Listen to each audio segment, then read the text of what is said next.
Long time no see. Sorry about my absence for the 12 of you that's been following along since the beginning. Working on the 300EX video that I tore down to a bare frame and then built up from a bare frame. That's not it though. I bought the roughest 300EX I could possibly find. It hasn't ran in 2 owners. It lost spark. Let me show you. So this thing's pretty rough. Obviously the plastics aren't sitting exactly right, and honestly for 300EX these plastics aren't terrible. They always break here on the fronts. It's all like 5 different pieces. So you know, zip ties are pretty common on these. It's missing the headlight. It is missing the piece that goes over the gas tank. I do have the rear plastics, but of course it burnt on the exhaust from them not being set properly. Looks real good. Missing the entire back brake system, hose and all. Axle is loose. I was getting able to slide maybe one up on the lift. Yeah. So that's good. It's got the old style Honda hubs, kind of flat instead of the kind of extendo one. Like that one. Okay, so here's the wiring. And they wonder why it doesn't start. The bad part is that this is a new wiring harness, allegedly. The guy I bought it from said that the old wiring harness was absolutely toast. So he bought another one from China. Now, I don't know if it's like a universal one or if he bought like an actual OE one. I mean, the fact that it's got both CDI boxes hooked up says something. Allegedly the button doesn't work to hear it crank over. I had to do the solenoid.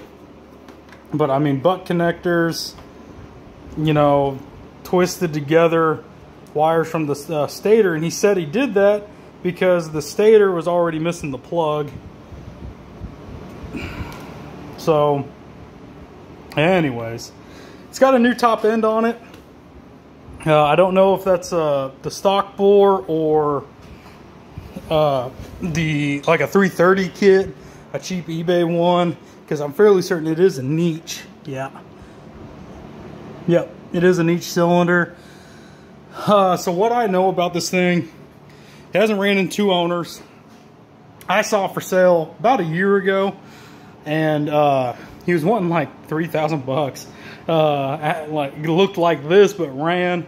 Oh, it also has a manual adjuster timing chain. And I'll warn you guys, if you ever see that on a bike that doesn't have an insanely built motor, that's a bad sign that that chain's worn out. Just FYI, if you ever see one, I highly don't recommend those. If you're in a pinch and you happen to have one, you know, you're going for a ride, sure, but if your original timing chain adjuster doesn't do it anymore, it's ticking, it doesn't get tight enough, that's not your answer. The chain's your answer. So anyways, I digress. Anyway, so it was running for him. He wanted like $3 grand. I kind of laughed when I saw it, you know, moved on. A couple weeks later, he had it posted for like 1,500 bucks. Said non-running, you know, fresh engine or something like that. And I kind of laughed. I watched the price come down to 1,000. And at the time, there wasn't really anything else out there. So I said, 500 bucks, man. He goes, no, 800's my lowest. Couldn't do it. I thought I'd hit him back up in a couple months. But finally, I didn't see it. And I was like, oh, man, it sold, you know, whatever. Anyways, about a couple months ago, I saw it for sale again. It's pretty obvious because of the 8-ball edge sticker. You know, it was the same one. Anyways, he was selling for 500 bucks. Said that's what he had into it. I went and talked with him. He's the one that put the wiring harness on it, but he said it still didn't have spark. He was tired of putting money into it. So knowing that I have a whole buttload of parts, I said, you know what? I can get it at least running. So I think that's what I'm going to do. I'm going to try to get this thing running. Probably not going to fix. I bought it for 500.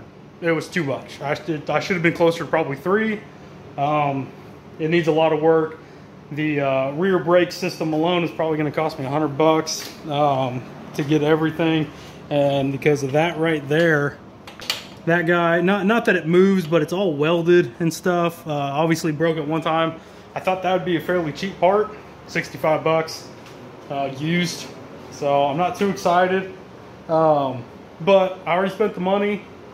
It came with an extra bottom end, a cylinder, a head, not a piston. I do have a piston though. And I mean, I got that extra 300 engine already over there from my brother's bike. I mean, I can get this thing running. I'm just going to try to do it as minimal as possible. I'm going to sell it as is, kind of a running project, if you will, to the next person. So yeah, stay tuned. Let's figure this thing out. Well, I think the first thing to do is just get the plastics off, so I'm not reaching under anything. And, I mean, they're not bolted on, so it's not taking much. But just so I can expose all the wiring, so I can look at it, try to figure out what to do. Give myself a little bit more room to work here. So that is off. Wonder if he was checking for spark.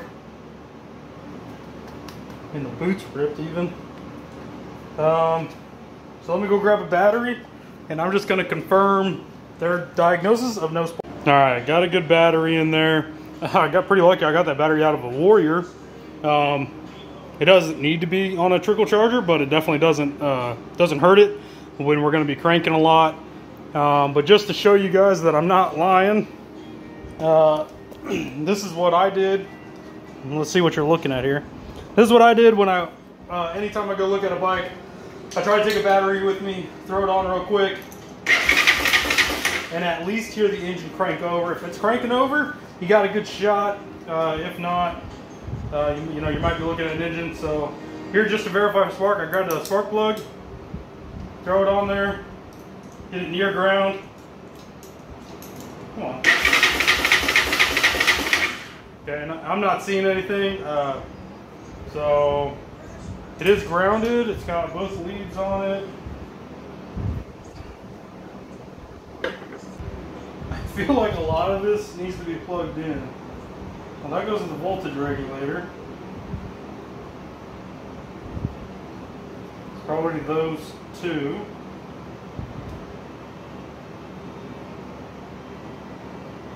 Guys, I promise you I have not messed with this.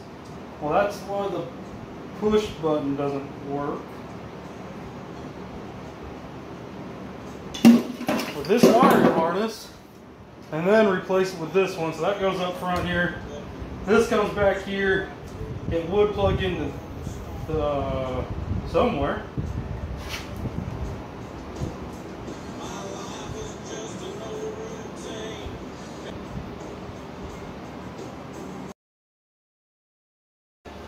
I'm calling it quits already. I'm just going to swap out the wiring harness. That's going to be the easiest thing. I don't know what this harness is from or what have you, so let's get rid of it.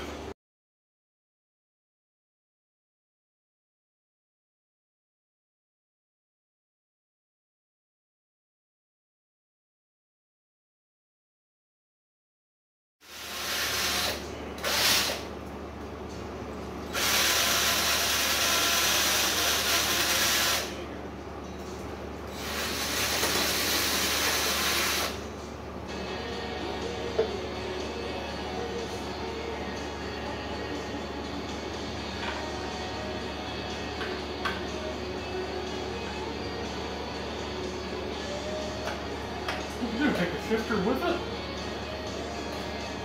Listen, the whole shifter, guys. It sure did.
I was just test fitting it.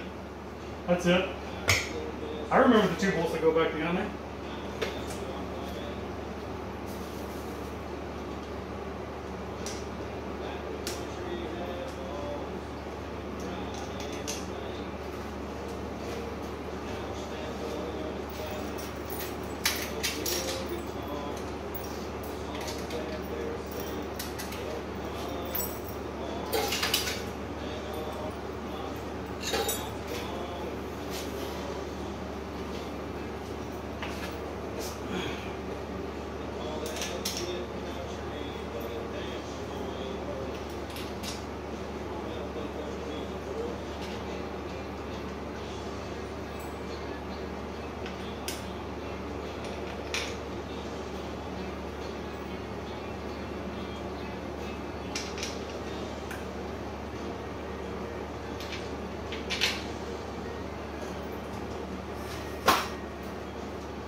Get you a good Facebooking in.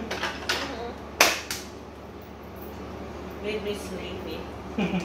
So I was like, I better get up. Better go supervise. Yep. Make sure you're doing it okay. You know.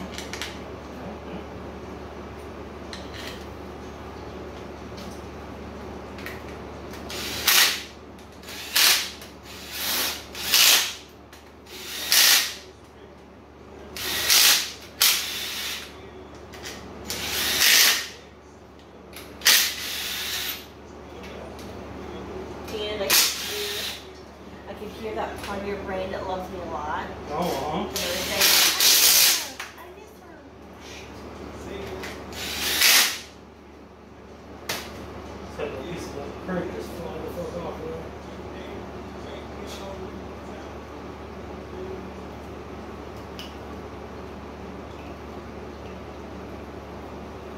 wow, look at that. It's almost like they were meant to find you in there. Nope.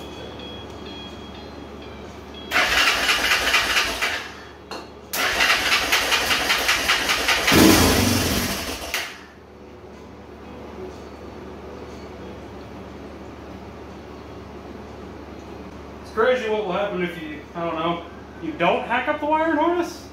I don't know. That seems pretty self-explanatory to me, but that was probably too much. Perfect.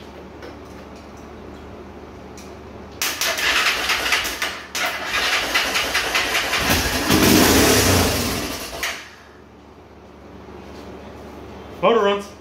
Well, this thing kind of runs like hell.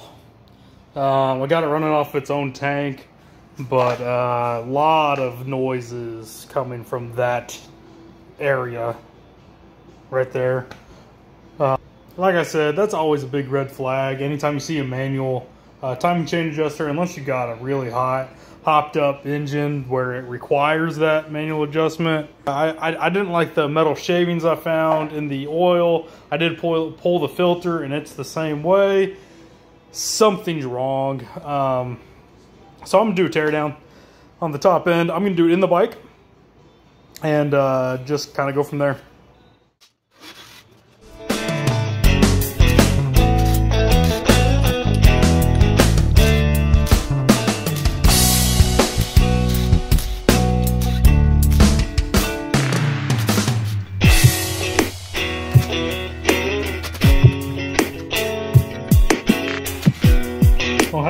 had this one. The head was rounded off, so I had to take a pry bar, just because I had a metal butt on the end. Get me a, where you at? There you are. You always get a chip start on it, hit it until it spun, and got it out by hand, but finally got it. Looks pretty clean right here at least.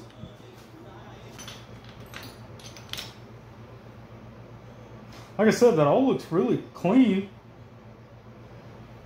Like it's new almost. Well, that rocker's worn. Try to show you here without dropping all my bolts out. So right there, really rough. You can kind of see the difference in the two. Try to hold them next to each other here. How that one's got more scoring on it than that one, how that one's smooth. Yeah, that cam, it's got a real rough spot on it too. It's got a marking on it that says 1204. Like that cam was reground maybe, which is pretty uncommon. That cam's pretty rough. I'll show you here in a second. I don't want to move you from your spot.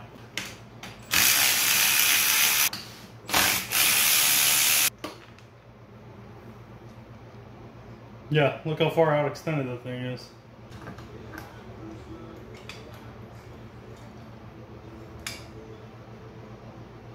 Huh. Because it's a webcam, never mind.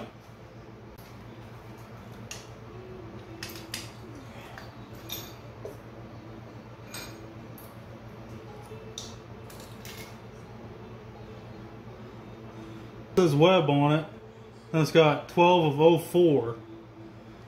But she's pretty rough.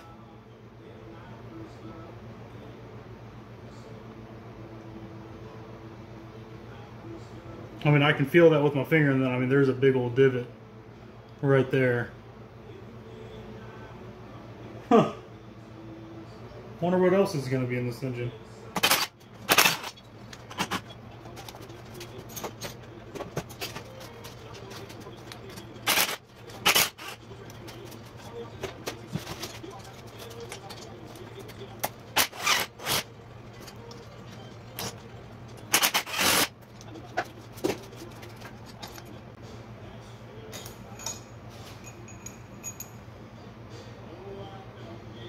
Jeez.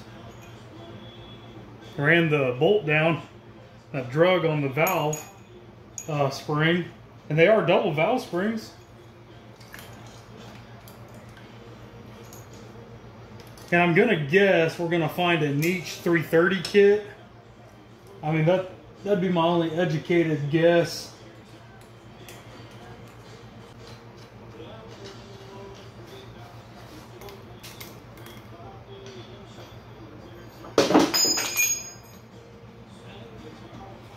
Come on.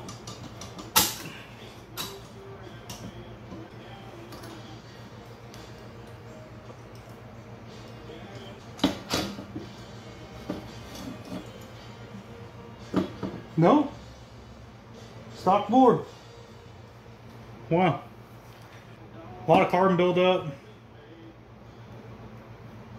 So it's been running. Well, shoot, that doesn't come out. Which is not a good sign.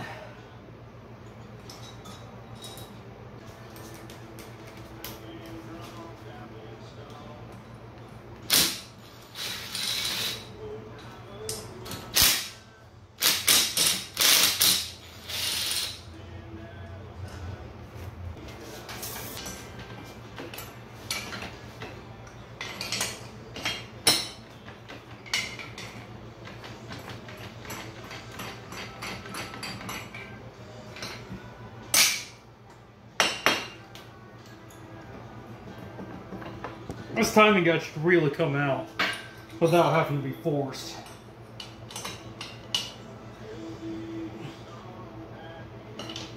It will come out with it.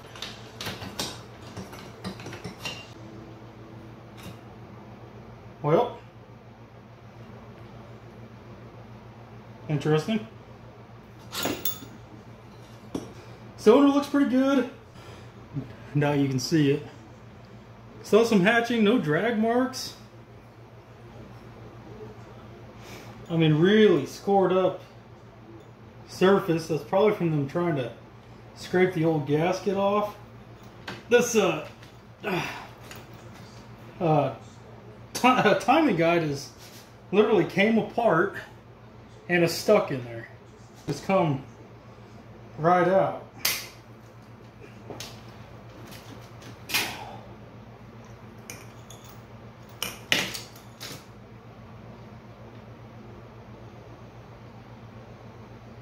Because they missed where it sits. There it goes. Ah. Yeah, so look how beat up that is. Obviously it's dirty for me, but just throwing it on the floor. Alright, I'm trying a little bit different angle here. Try to let you guys see a little bit more. We're going to throw the cylinder on. I already got my base gasket down. It's just a paper one. Lubricate the cylinder just a little bit. There it goes.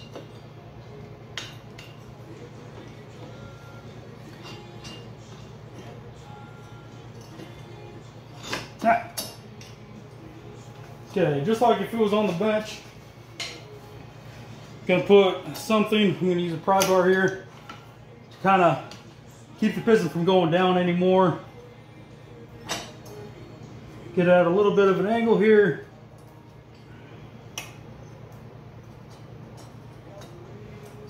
Get this backside started.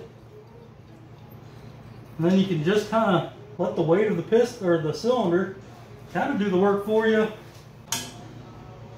Get a flathead screwdriver, come from the front side. Push those rings in a bit. Give her a little tap, tap, tap-a-roo. And it should go down pretty easy. You definitely you shouldn't have to force it.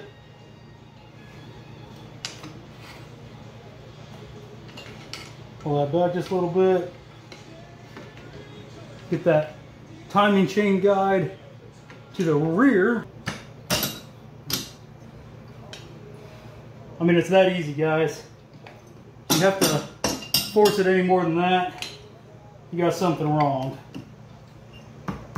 Then I have the two dowels here on the front that were already in the case.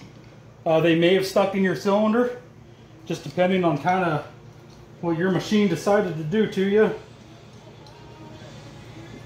If you don't have your clutch cover off, you want to make sure that you can reach in there and grab your chain here. Since I got mine a little bound up when the engine rotated. That is okay.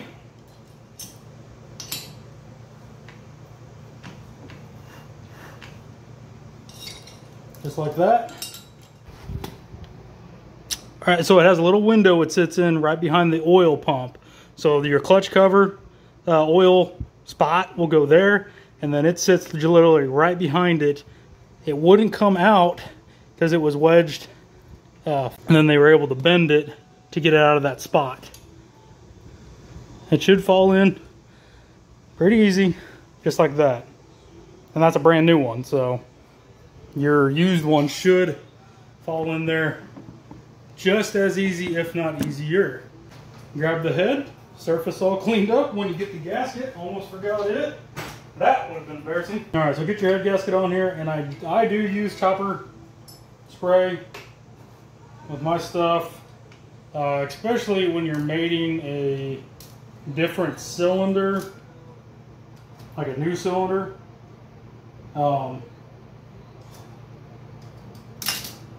To a different head. You just never know about the manufacturer flaws, and the copper just helps kind of take most of that out. Alright, so then the head here.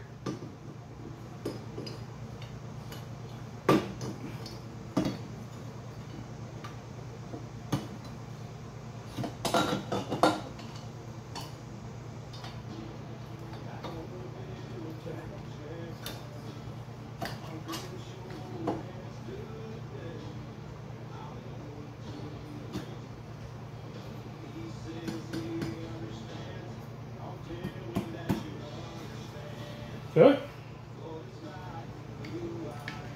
Sure, that front one can go, or I'm sorry, the tension one does go backwards, nothing's hemming it up. Looks good. Then it's washers on all of them. Your washers, your caps, which are 14 millimeter, and then your 10 millimeter head bolts.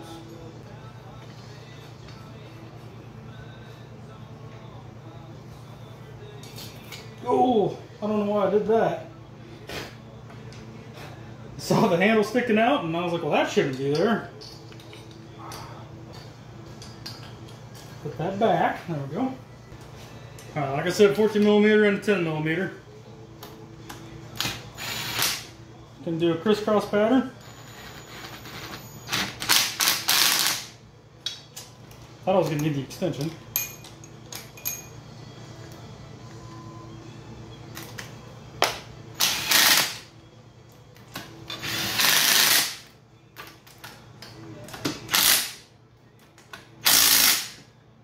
Tight either.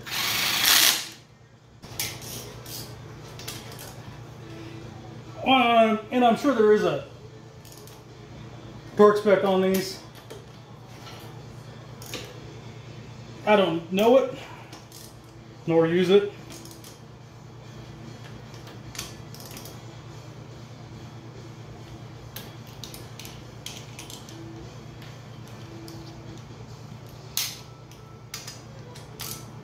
Don't forget your cam blocker. Just stops it from wiggling back and forth.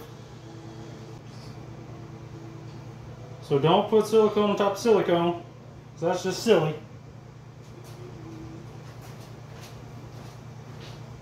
Clean it off, make it smooth. Get you some ultra black, mega black, oil resistant silicone. Try not to use red.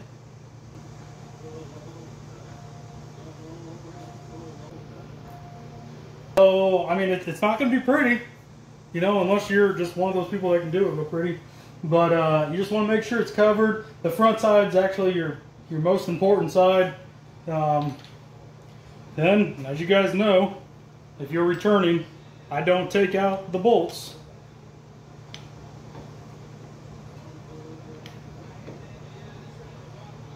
Then, you line up these first two. Pull up your rockers. You can typically get it to sit right back down on there.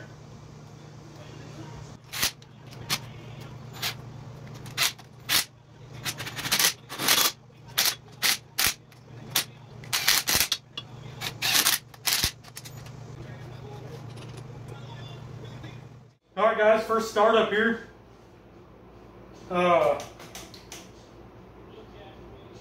Hopefully I'm getting gas in there. Okay, so it is oiled. I put oil in the top end, let it flow down, and then finish it off by filling the crankcase. You know, it's either going to start or it won't. Let's do it.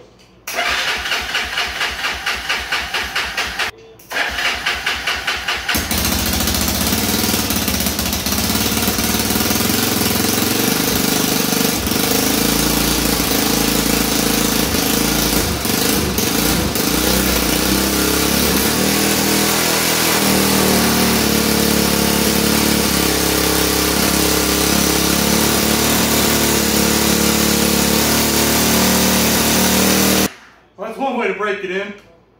So the ticking that you might be hearing, I believe is this exhaust gasket up here. Kind of sounded like a tick, more like an exhaust kind of pop. And all the smoke is just all the oil coming off of it. The high rev is from this gas tank. I got it sitting on the dang throttle cable. Push button doesn't work for some reason. I don't know if it's the relay or not. Got to jump it with a screwdriver.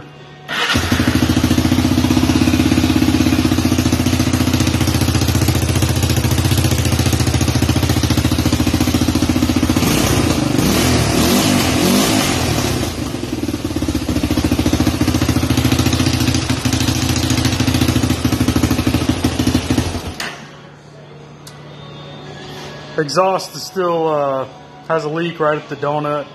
I had one donut, it got bent, so that's as good as it's gonna get.